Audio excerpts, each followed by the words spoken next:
want me to put that on my Tudor?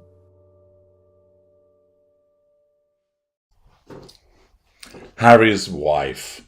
She's on the scrounge. As you know, as a narcissist, Harry's wife has no sense of shame, no embarrassment, no conscience.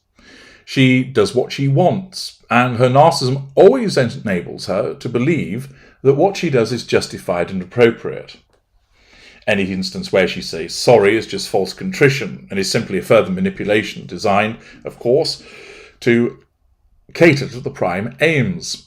I've explained to you in immediate part passim the role of money in the narcissist, and how with Harry's wife the issue of money and what it affords her is particularly important to her, again because of the prime aims. And this has been borne out with a consequence of an article in the New Zealand Herald by Daniela Elsa that tells us Harry's wife scrounging for luxury cars and private jets. She believes that she's entitled to these things. She believes that she's entitled to a billionaire lifestyle, even though she is not a billionaire and nor is her husband. She believes that she should have the taste of the high life, not just a taste, but be gorging on it on a daily basis. She sees nothing wrong in behaving this way because her narcissism causes her to approve it. Furthermore, she senses no embarrassment in being on the scrounge for these luxury items, whereas other people would not lure themselves to behave that way. She, of course, would, because she sees no problem at all in prostituting herself, in whatever form that might take, in order to make those gains that relate to the prime aims. Elsa writes, hasn't the West Coast suffered enough? In recent months, the granola-munching, Birkenstock bulk-buying citizens of Los Angeles, and beyond, have had to contend with catastrophic rain, mudslides, and, of course, the constant threat of wildfires.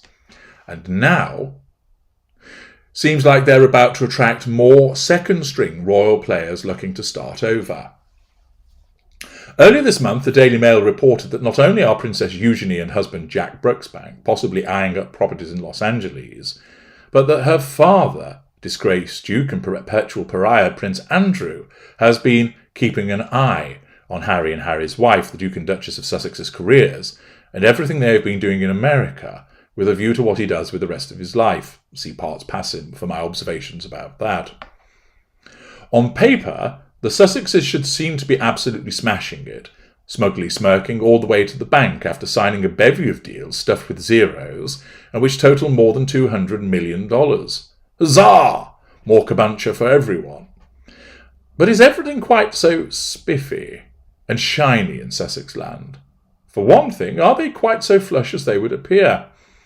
A veteran biographer has now popped up to claim that Harry's wife is currently being forced to scrounge for the sort of luxuries beloved by the 0.01%.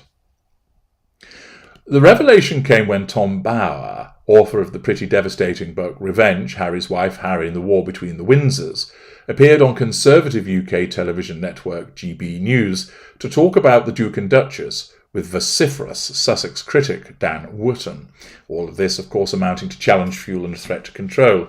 Wootton outed Harry and Harry's wife's plans to quit the United Kingdom in January 2020, thus triggering Megxit.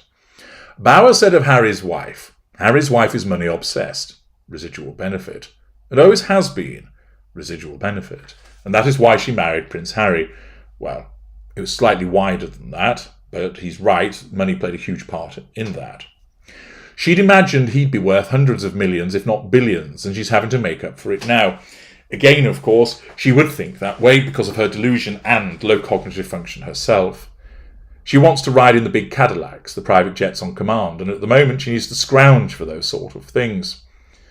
In Revenge, he wrote that it was only after their 2018 marriage that Harry's wife began to understand that the British monarchy was neither flush with money nor an invincible luxury Rolls-Royce machine.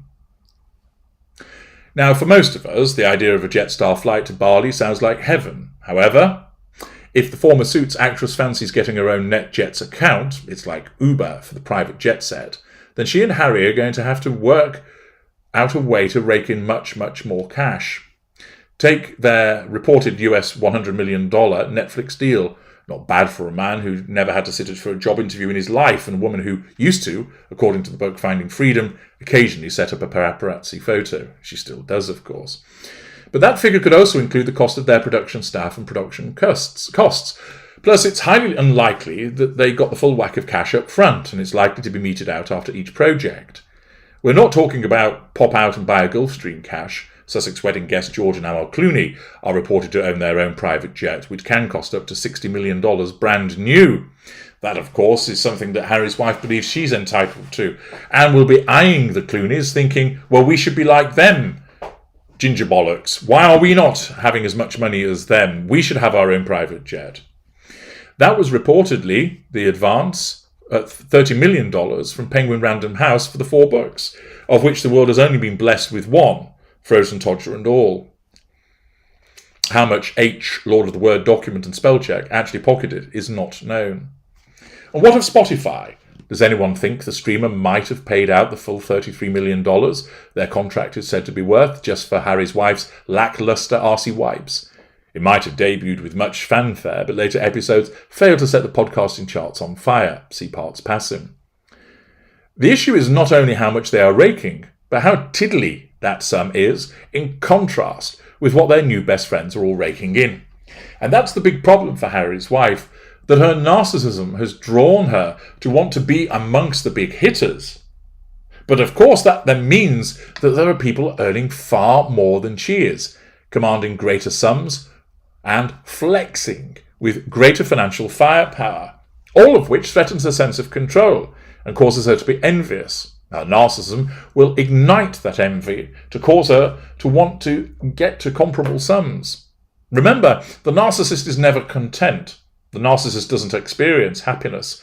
The narcissist doesn't think, this is enough now, I'm doing rather well and I've got a fantastic life. Instead, more, always more, because there's always someone bigger and better. And therefore, that means that there's a potential threat to control if one is trying to move in those circles, which of course Harry's wife is, because she believes that she belongs there. And of course there is the character trait acquisition associated with it. In their neighbourhood is Oprah Winfrey, worth $3.9 billion. Ellen DeGeneres and wife Portia de Rossi, $609 million. And Orlando Bloom and Katy Perry, who are reportedly worth $592 million. Perry earned about $59 million in 2022 alone. Last month, the royal pair attended DeGeneres and De Rossi's vow renewal, overseen by the first woman to turn a sex tape into a multi-billion-dollar empire, Kris Jenner. Her net worth is reportedly just shy of about $327 million. Meanwhile, fellow attendee Gwyneth Paltrow's lifestyle Uber brand, Goop, has been valued at $392 million plus. And if you'd like a delicious roasting of Gwyneth Paltrow, just look for that amongst my HG roast playlist. I'll also, in a forthcoming video, be explaining how Harry's wife is still sniffing around with the idea of bringing out some kind of wanky lifestyle brand, trying to copy Gwyneth Paltrow, trying to copy Reese Witherspoon, etc. More about that on another occasion. Harry and Harry's wife, even if they had been paid every dollar that every deal is worth, are still the poorest people around the table next time this A-plus list gets together for Saturday night parcheesi and cases of wine. Making the situation even trickier is the fact that the release of Harry and Harry's wife's Netflix series and his memoir, Wah, have had catastrophic consequences for their approval ratings. See parts passing, threat to control. It then mentions about the difficulties that they have with regard to the polling. And, to put it in context, Americans have a more favourable view of Queen Camilla than Harry's wife. The couple's current strategy of monetising their never-ending disgruntlement is cratering and fast. If the couple not only want to maintain their current level of income, but even vaguely get close to the sort of dosh their new pals have, something drastic will need to be done to revamp and remake their image and careers. Whoever would have thought that a steady diet of high-sheen whinging might put people off? Elsa writes, I struggle to see how a single venture capitalist, Hollywood dealmaker, or Silicon Valley supremo would be willing to get into bed business-wise with two public figures who are disliked by a swathe of Americans. If the Duchess is the savvy sort, she would understand that right about now a sharp change of direction is what is needed. 3 years after Megxit, after 6 hours of grousing and griping and more than 400 pages of Harry throwing his family under the bus, it's time for a rebrand, and pronto. Since 2020, the world has watched rapt as Harry and Harry's wife have styled their 20-month stint as a working royal couple into a Homeric clash between their right-on thinking and a stony-hearted family that permanently refused to appoint a royal shaman. Actually, King Charles, with his lifelong interest in mysticism, might go for that one. It's hard to believe that the pocket square living monarch once went on a 4-day-long spiritual quest in the Kalahari with his guru, Lawrence van der Post. Like a once-hit TV series that has gone on a season too long, the writers milking the same tired material, it's beyond due for the Sussexes to find a new angle. There's reference, of course, to her potential new @Harry'sWife Instagram account, and, of course, resuscitating Tig, and, of course, there's the reports about her lunching with Gordon Getty. But the fact is, she's on Scrounge. She's putting herself about in order to try and drum up the money. And, of course, this is a major threat for Harry, because if he doesn't deliver in respect of this, he may well have outlived his use and find it hastening his disengagement. I'm H.G. Tudor. Thank you for listening.